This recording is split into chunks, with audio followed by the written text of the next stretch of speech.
So today I decided to do a future love read. I thought it would be fun.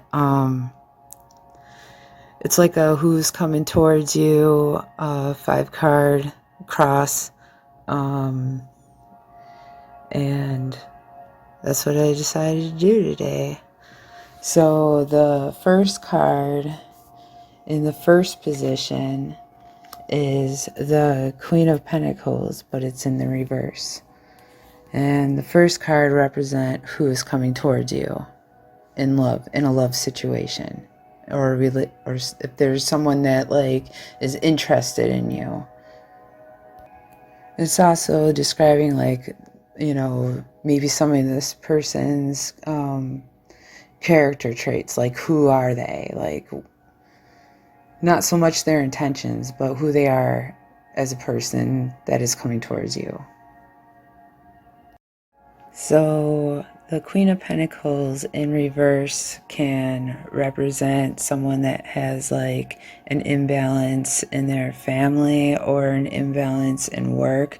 When it comes to family, maybe they aren't good at balancing family commitments or friendship commitments. Like they have an imbalance between family, or maybe they are kind of unreliable, or maybe they're overly reliable and they don't have time for anybody else. It can be an imbalance in work, either they're not good at managing their work life and social commitments. Maybe they're a workaholic. Maybe they work too much, so they don't have time for relationships. The Queen of Pentacles can also represent the energy of withholding money or support. It can also indicate insecurity and lack of trust. So when it comes to maybe withholding the money, it's because they're insecure about how much money they have, or maybe they're insecure because if they give too much of their money into a situation or a relationship, that they might lose a lot if things don't work out. Or support, maybe since this is a love read, maybe they don't really have the ability to give emotional support because who knows what happened. They could have had maybe some type of hard experience in love, so it might have left a bitter taste in their mouth, and so they don't really trust very well. They're not very trusting with their money or their love. So the energy of the Queen of Pentacles in reverse can also mean that they do not have any interest in the welfare of others. They may be wealthy, but they're miserable for all the worry that they feel over the possible a possible loss. So when I look at the card of the Queen of Pentacles, there's this beautiful queen sitting on her throne, and she's got a really pretty crown. It's got pearls in it. There's roses above her throne, which can mean she's abundant in love. She's positive because she's got this beautiful crown on.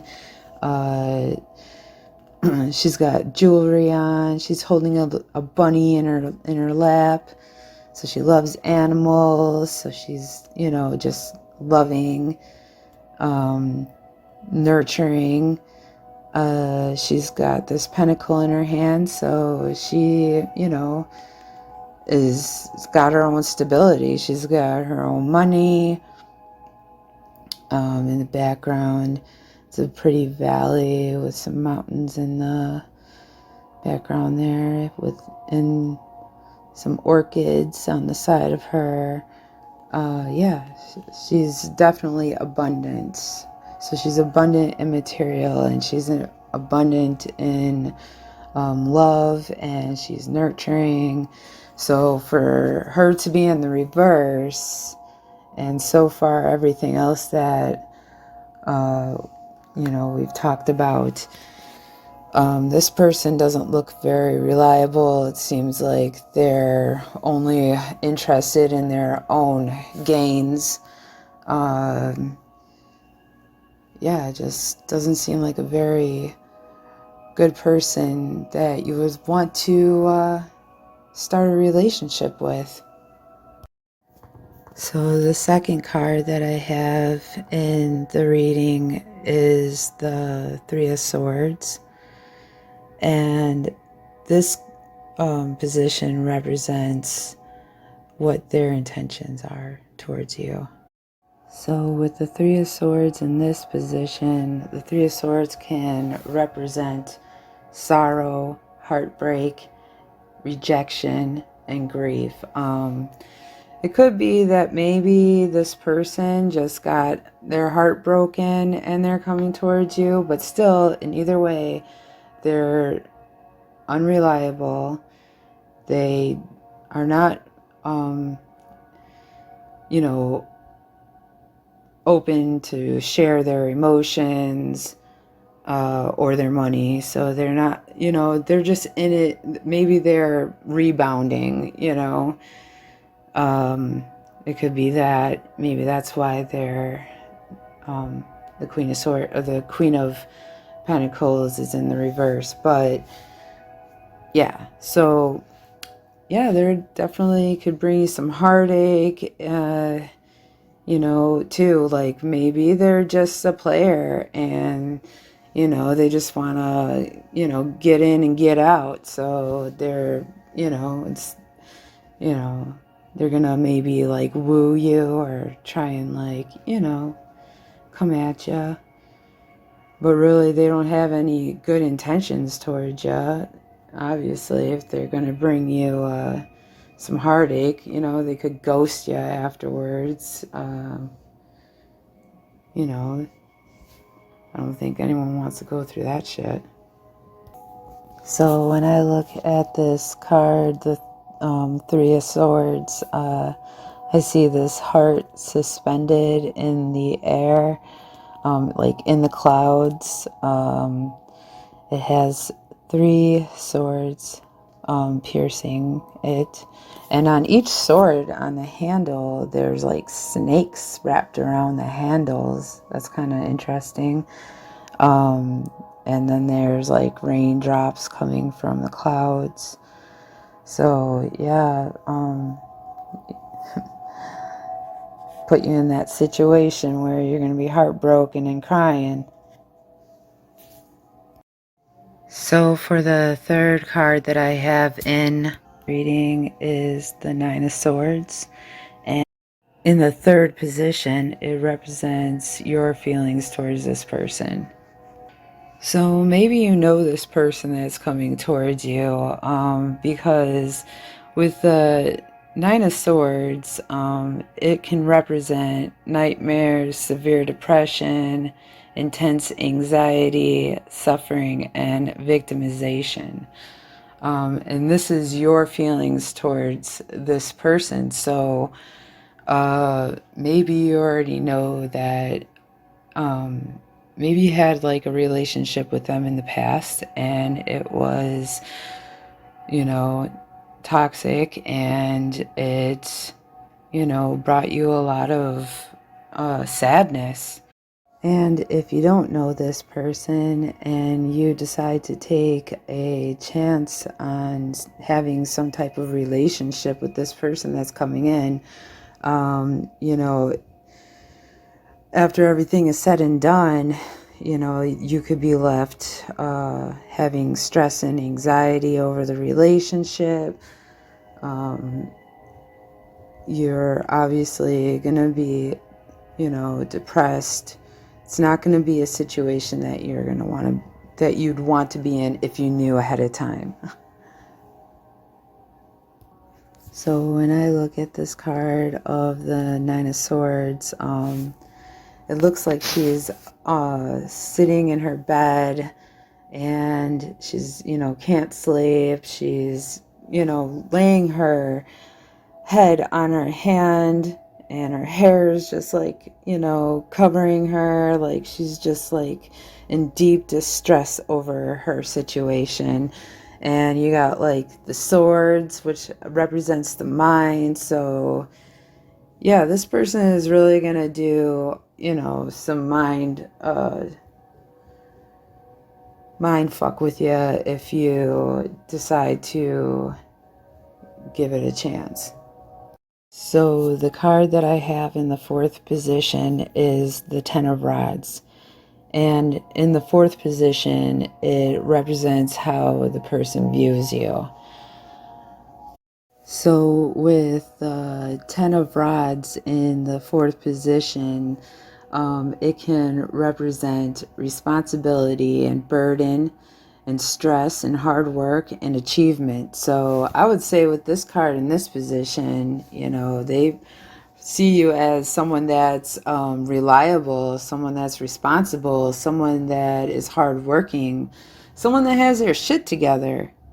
When I look at the card, the Ten of Rods, you know, I see this old man and he's carrying this big bundle of sticks to his castle. So, I mean, this, you know, they view you as someone that is more established. You have your own shit, you have your own castle. Yeah. And, you know, you're carrying this big bundle of sticks because you're a hard worker. And that's what I see when I see the Ten of Rods in this reading. So the card that I have in the fifth position of this reading is the Seven of Swords. So obviously this outcome is not looking very good. With the Seven of Swords in this position, it can represent disposition, cunning, and stealth. So this person that is coming towards you, you know, they could also need money. Maybe they need money from you. Maybe they need something from you. They obviously, you know, want to take advantage of you because of it being, you know, they're cunning. They're probably gonna, you know, give you some, you know, story, try to make their way in. They're definitely being sneaky. They just don't have any good intentions for you whatsoever. When I look at the Seven of Swords, the card, there's this guy and he's got 5 swords and he's just like looking like shady, you know. He just looks like he's like trying to like look kind of behind him without really having to turn and look back, you know. He's just like running off. He's making sure you ain't chasing him because he can't even carry all the swords. He left 2 swords behind. It looks like he went into like a camp, like maybe he's yeah, he went into a camp and he stole these swords and he is running off. There's dark clouds in the background and, you know, I don't know if those are birds or bats, but obviously this guy is not a good guy. He's definitely going to try and get something from you. So when I do like either a 6-card Celtic cross, I like to look at the card on the bottom of the deck. So for this reading, since it's a 5-card cross read, I'm going, or it's a cross spread. It's not a cross read, it's a cross spread. And so I turned over the deck, and on the bottom of the deck I have the King of Swords. So the bottom of the deck for me can like either mean like confirmation. It can be more details to the love situation, like how it ties it all together. I don't know. It can be, it's just an extra like added information. So the King of Swords can represent intellect, clear thinking, authority, truth, and ambition. So this person that's coming in, with the Seven of Swords being in the possible outcome, maybe he's going to try and come in like some like king with, some nobility, and he obviously knows what he's doing. Like he's smart, so he's very cunning, he's very intellectual, so he's probably a really good strategist. He could be displaying like qualities of intelligence, eloquence, and loyalty. With the King of Swords in this position, it could also mean that maybe after this possible outcome, there's someone better coming in. I would say don't even take a chance on this and just wait for someone better. And if I were you, I would definitely, use logic and insight and discipline, to the best of your abilities to, try and see this person for who they really are. When I look at this card of the King of Swords, the one thing that stands out obviously is the shining sword. Like that's the mind. It's shining, but in the background there's like kind of like grayish clouds, like it's raining. He also has like his little noble crest of an owl, which usually represents wisdom. Owls do, on his little canvas of his throne, or his flag that he's riding in on his horse. Maybe he's got an eagle on his little furry shawl thing there. He's, in his armor. He's got his crown on. He's looking forward. And he's holding the sword out in front of him. Like he's coming in with, like I said, intelligence, eloquence, loyalty, like the truth, But it's his truth, obviously. I mean, because we have this Seven of Swords here. But he's trying to make you perceive him as someone that's noble and truthful. So love is not in the cards right now. Obviously, just be patient and keep doing some work on yourself and, taking care of you, self-care, self-love. Only you can make you happy. Someone else can't make you happy. So learn on how to make yourself happy.